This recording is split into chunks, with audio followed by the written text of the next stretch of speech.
I know that this welcome has nothing to do with me.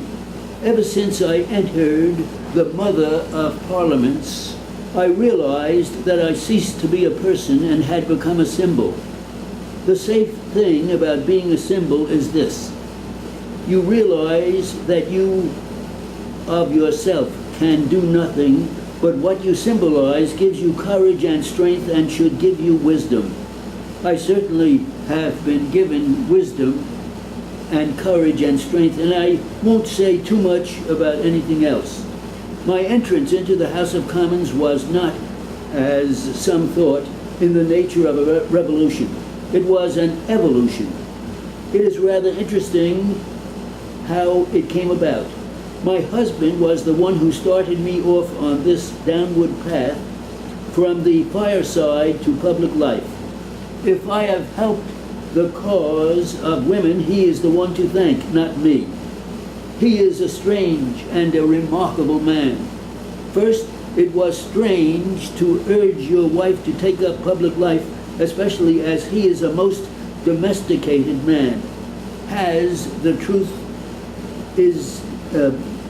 But the truth is that he is a born social reformer.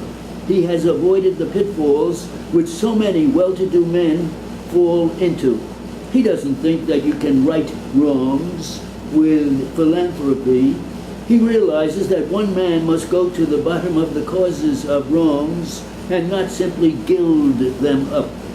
For 11 years I helped my husband with his work at Plymouth. I found out the wrongs and he tried to right them.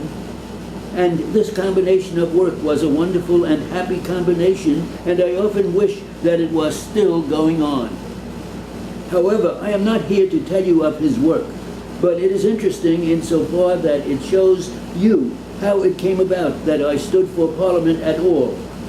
Unless he had been the kind of a man he was, I don't believe that the first woman member of the oldest parliament in the world would have come from Plymouth. And this would have been a pity. Plymouth is an ideal port to sail from or to. It has been bidding Godspeed to so many voyagers. I felt that I was embarking on a voyage of faith. But when I arrived at my destination, some of the honorable members looked upon me more as a pirate than a pilgrim. A woman in the House of Commons, it was almost enough to have broken up the House. I don't blame them. It was equally hard on the woman as it was on them.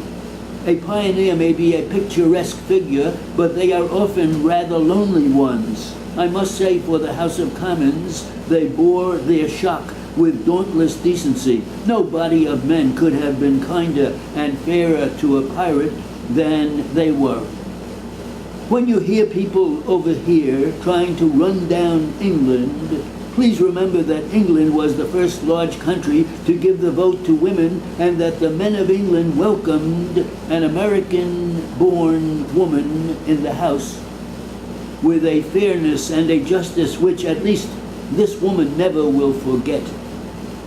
The different ones received me in different ways. I shall never forget a Scotch Labour leader coming up to me after I had been in the House a little while and telling me that I wasn't a bit the sort of woman he thought I would be. I'll not tell you that, but I know now that you are an ordinary, homely, kindly body, and he has proved it since by often asking my advice on domestic questions.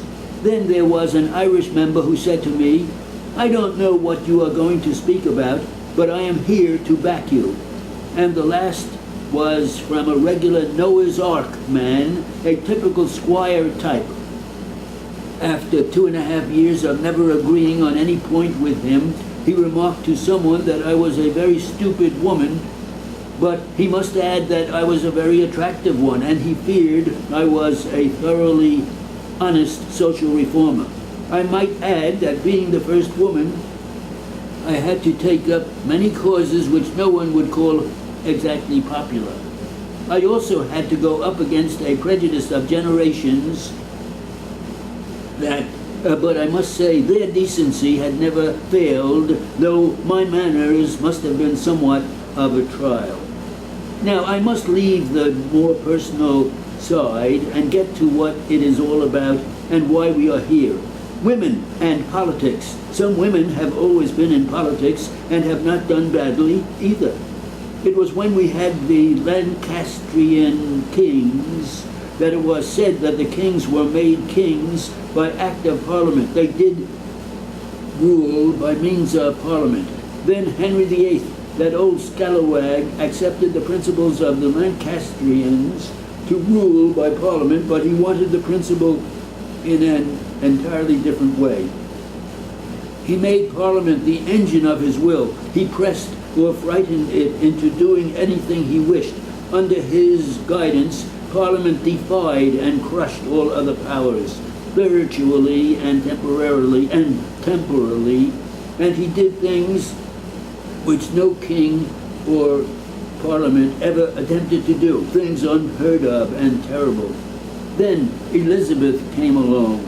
It is true she scolded her parliament for meddling with matters with which, in her opinion, they had no concern, and more than once soundly rated the Speaker of her Commons.